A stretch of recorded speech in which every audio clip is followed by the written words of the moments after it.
Orang yang mengeluh-mengeluh juga tetap dapat rezeki. Pokoknya sebelum kita mati pasti ada rezekinya. Rezeki kita itu baru berhenti kalau kita mati.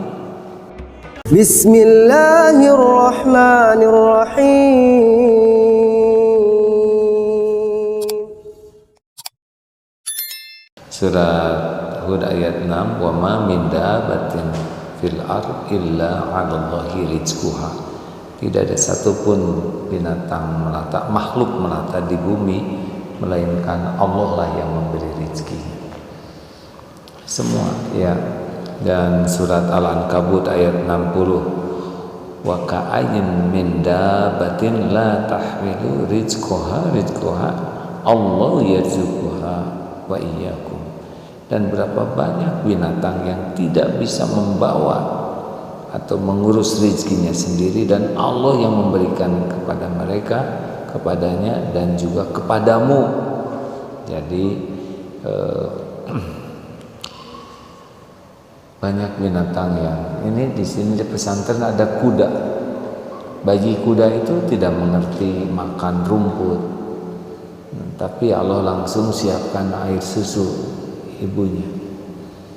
Jadi kuda tetap dapat rezeki, termasuk singa. Anak singa lahir tidak bisa berburu, dia kalah larinya oleh buruannya dan belum mengerti. Tapi Allah siapkan air susu ibunya sampai waktu tertentu, kemudian ibunya yang berburu dibawa untuk anaknya, kemudian nanti anaknya akan berlatih berburu, dan yang diterkam singa itu sudah pasti rezekinya. Jadi jangan aduh kasihan itu kijang dimakan singa, tapi memang begitulah Allah memberi makan singa. Nah, jadi rekan-rekan sekalian, kita juga sama. Ini sudah berulang kali disampaikan. Waktu kita janin di rahim ibu, di tempat tersembunyi tetap saja rezeki ada. Kita belum punya gigi, maka rezeki kita diatur oleh Allah dalam bentuk plasenta yang langsung ke tubuh kita. Ini penting ilmu ini ya.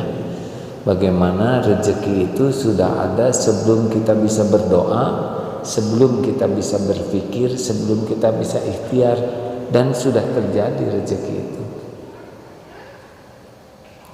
Waktu kita janin di perut ibu, boro-boro mikirkan rezeki, pikirannya juga belum ada. Bagaimana kita mau mencari rezeki, paham rezeki kita juga belum paham, tapi rezeki sudah ada dan ngejar kita. Coba rezeki waktu janin ya, bapak bekerja lalu belanja, dimakan oleh ibu, dikunyah, masuk ke tubuh, terus terurai sampai yang masuk ke tubuh kita waktu janin itu dalam bentuk yang paling sesuai dengan keperluan tubuh kita, tanpa kita tahu itu keperluan kita. Dahsyat hadirin. Dan itu tidak cuma kebetulan, tapi setiap saat, terus dari hari ke hari, dari saat ke saat, sampai kita lahir ke dunia. Ayo kita kenang ini ya, karena ini nyata. Jadi sebelum kita bisa mikir, sebelum kita bisa doa, sebelum kita bisa ikhtiar, ternyata rezeki sudah mencukupi kita. Allah mencukupi kita rezeki. Lalu lahir ke dunia jadi bayi. Coba kenang bayi. Bayi bisa apa? Tidak punya ilmu, tidak punya pengalaman, tidak punya wawasan. Lalu Allah ciptakan air susu. Ibu tiba-tiba mengandung air susu. Lalu air susu itu entah gimana bayi jadi membesar. Jadi otot, jadi tulang, jadi gigi, jadi rambut.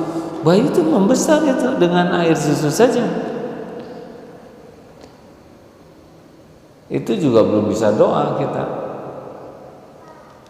Jadi jangan sampai lupa terhadap rezeki yang mengejar kita. Lalu ada ibu-ibu yang tidak mengeluarkan air susu, ada.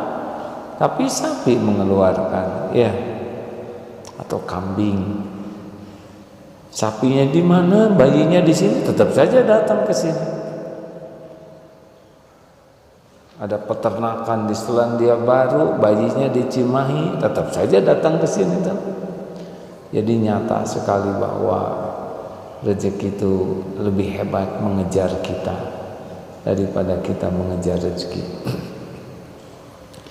Lama-lama Allah memberikan kemampuan kita bicara, lapar, haus, nanti ada ikhtiar. Lama-lama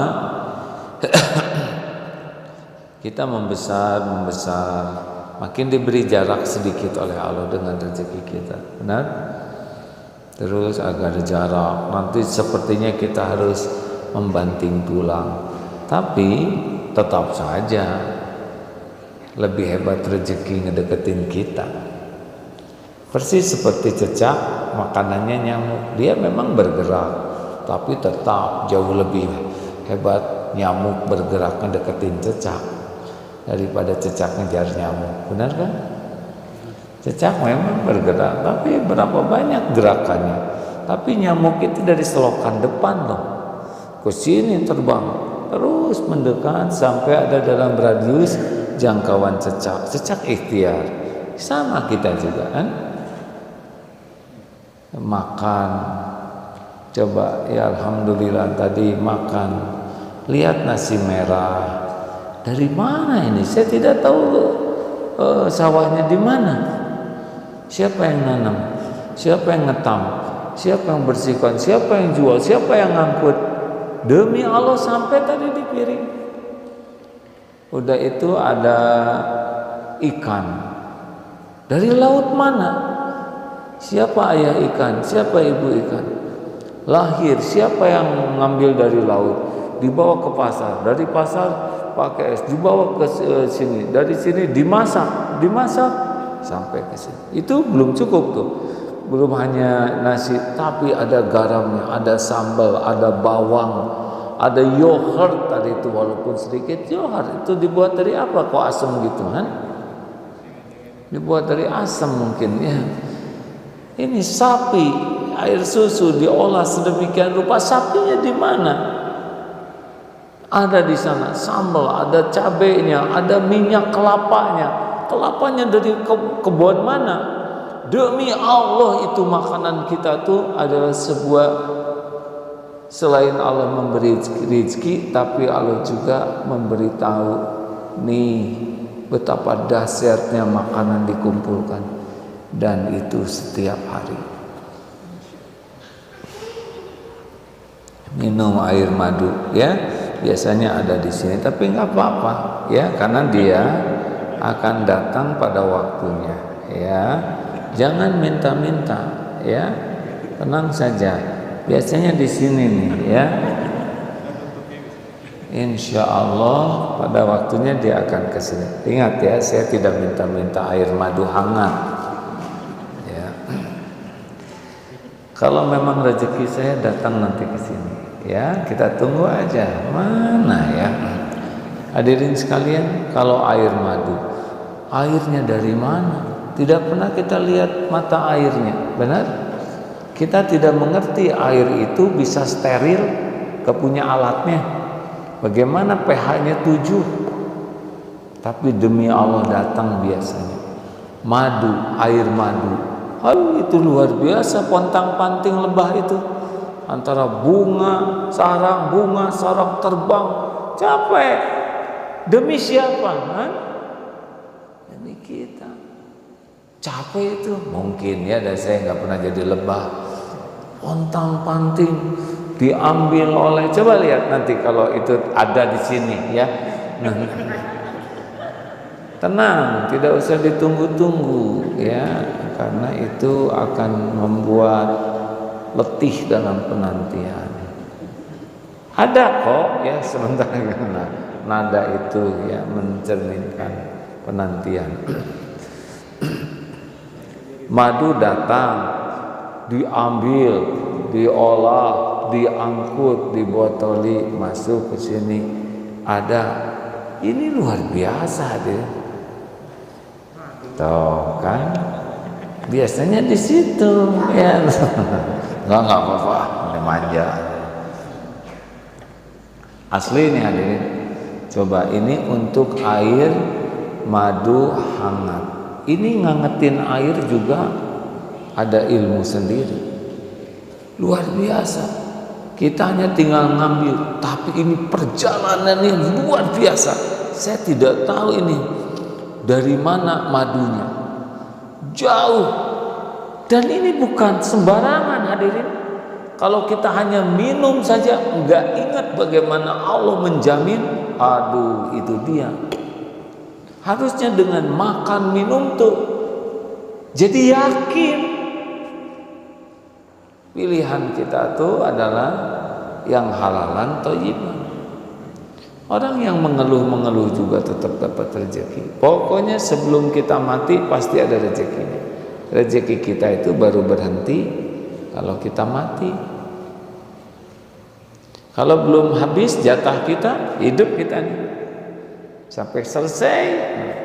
Nanti kita makin tua, gak bisa pergi seperti waktu muda, balik lagi rezekinya. Seperti kita bayi, ya mau kemana kek? Oh, ke dapur. Kakek, nanti susah, duduk aja.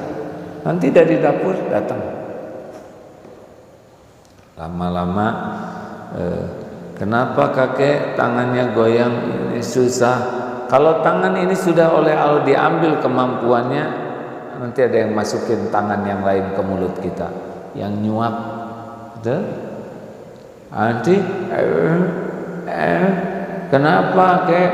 Usah nelen. Kalau ini udah diambil kemampuannya, masuk ke sini, diinfus. Nanti kalau sudah waktunya selesai, kita meninggal, maka infus nggak bisa lagi bermanfaat. Selesai. Jadi urusan kita tuh bukan masalah ada tiadanya rezeki, tapi berkah atau tidak rezeki kita. Niatnya lurus tidak dalam ikhtiar, caranya benar tidak, itu yang kita pikirkan. Bukan rezekinya, rezeki udah ada, tapi niat dan caranya ini berkah atau tidak. Kemudian kalau udah ada nih, syukur atau tidak, itu urusan kita. Ucapan alhamdulillahirabbil alamin itu lebih berharga daripada rezeki yang ada, karena ucapan hamdalah itu merupakan pengakuan. Rezekinya udah rezeki, tapi alhamdulillah itu rezeki yang lebih tinggi daripada rezeki fisik. Jelas tidak? Jadi kalau kita ketemu alhamdulillahirabbil alamin, ini air madu ini udah rezeki, tapi rezeki yang lebih tinggi dari air madu ini, yakin ini Allah yang menyiapkan. Itu rezeki yang sangat mahal. Yang minum madu banyak, yang nyebut bismillah lebih sedikit dari yang minum madu.